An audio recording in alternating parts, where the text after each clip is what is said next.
এত গরমে কি রিক্সা চালান যায় বাবা? হয়তো কিছুক্ষণ চালাই, রেস্ট নেই, আবার কিছুক্ষণ চালাই। গরমে তো খুব কঠিন অবস্থা। গত বারের তুলনায় তো অনেক বেশি গরম। তীব্র তাপদাহে পুড়েছে বাংলাদেশ, সেই সাথে প্রভাব পড়েছে বাংলাদেশের খেটে খাওয়া মানুষের উপরও। এই তীব্র তাপদাহের কারণে সব মিলিয়ে দেশের কর্মঘণ্টা কমেছে প্রায় 25%। এতে আর্থিক ক্ষতির পরিমাণ প্রায় 50 কোটি টাকা। সবচেয়ে বেশি প্রভাব পড়েছে বাংলাদেশের রিকশাওয়ালা ভাইদের উপর। তাই আজকে আমরা এই রিকশাওয়ালা ভাইদের প্রশ্ন করতে যাচ্ছি যে এই তাপদাহে কেমন কেটেছে তাদের দিনকাল, কেমন উপার্জন করেছেন তারা। আমরা তো রোদের বেলায় কাজকর্ম করতে পারি না ঠিক মতন।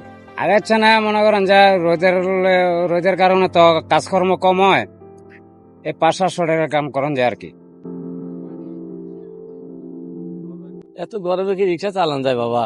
এখন অমনি চালান লাগে, কষ্ট করে অমনি চালান লাগে। হয়তো কিছুক্ষণ চালাই, রেস্ট নেই, আবার কিছুক্ষণ চালাই, রেস্ট নেই, একটা যাত্রী নিয়ে নামায়া দিয়ে আবার হয়তো মনে করেন যে একটু রেস্ট নিই, এইভাবে চালাইতেছে। উপার্জন তো বেশিক্ষণ তো চালাইতে পারি না। এখন কত ইনকাম করা যায়? 500-600-700 এরকম। আমার 2টা সন্তান, 2টা ছেলে পড়াশোনা করতেছে। গরমে তো এখন মাসে ধরেন 15 দিন চলে।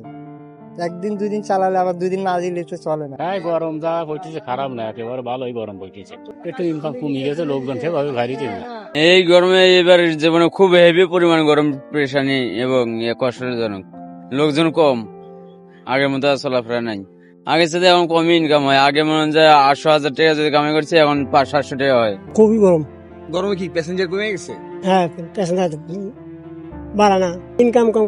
এই গরমে ইনকাম করলে কম। আগে করছিলাম 800-1000, এখন 500 মাইলে জুলুম হয়ে যায়।